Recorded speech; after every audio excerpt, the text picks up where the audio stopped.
Well, serendipity comes to St. Mark's today. A serendipity is a happy accident, a pleasant surprise. And we have the serendipity of a baptism at each service today.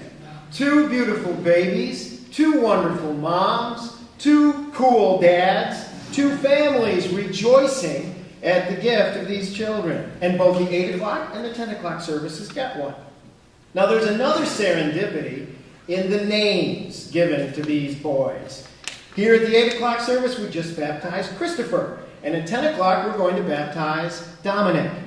Now, I'm always interested in names. And these 2 names are advertisements for what we're doing by baptizing these boys today. The name Christopher means one who carries Christ. And when you get baptized, like it or not, you carry Christ around in you the rest of your life. The name Dominic means one who belongs to the Lord.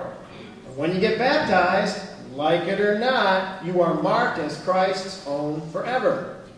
I think it's great that we get to baptize a child at each service today. And I think it's great that each boy has a name that kind of connects him symbolically to Christ the Lord. Serendipity comes to St. Mark's today. Now, these baptisms give us a chance to remember what's most important. We're celebrating the gift of new little lives here. And when you think about it, the biggest gift God ever gives us is that of life itself. Christopher and Dominic might never have been, but here they are. You and I might never have been, but here we are. We did not plan our own birth. It came to us as a gift. And when you get a gift, you say thank you. And you live a life that says thank you. Now, in our church tradition, the 2 big rituals are baptism and Eucharist. The Eucharist is the ritual meal of bread and wine. And the word itself says what it's all about. The word Eucharist literally means thanksgiving. And both baptism and Eucharist are about thanksgiving. Gratitude for the gift of life itself. Gratitude for being fed. Gratitude for the ever-renewed love of God for each of us. Now, I've got a buddy out in Michigan. He's a priest. My daughter once named him God Boy.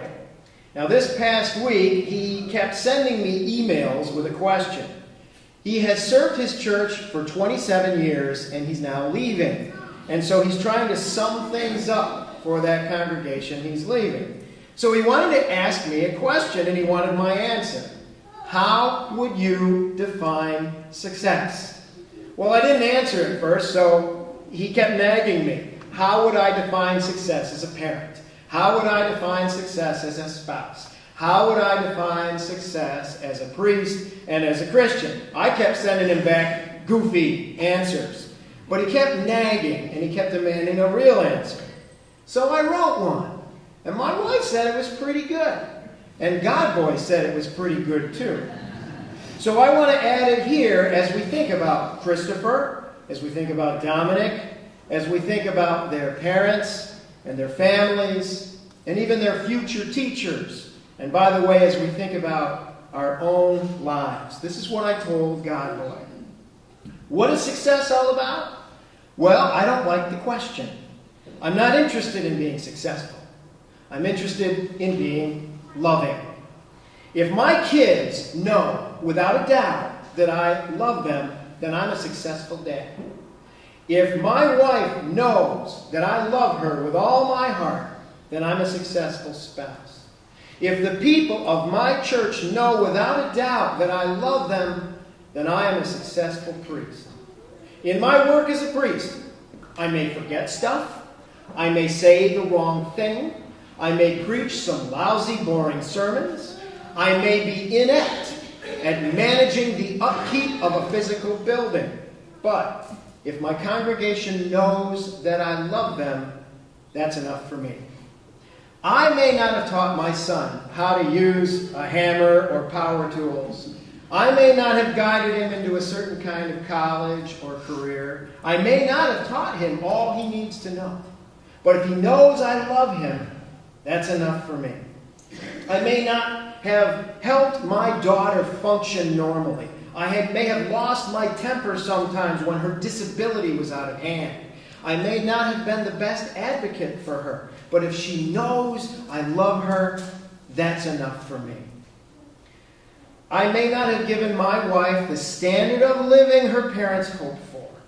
I may have moved her around way too many times. I may never complete the honey-do list. But if she knows I love her, that's enough for me. And as far as being a Christian goes, I know I have not lived out the Sermon on the Mount.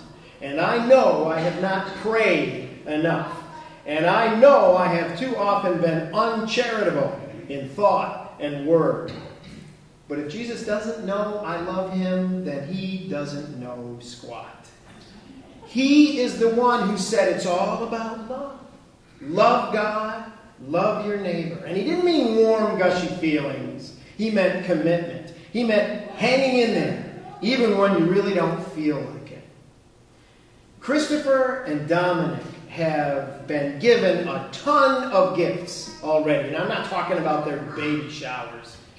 They have been given life, and parents, and families, and love. And more gifts are on the way. And the same goes for you and for me. When you get a gift, you say thanks. And when you're a baptized Christian, you live a life of thanksgiving. Serendipity is the Sunday surprise at St. Mark's today. And more gifts are on the way. Amen.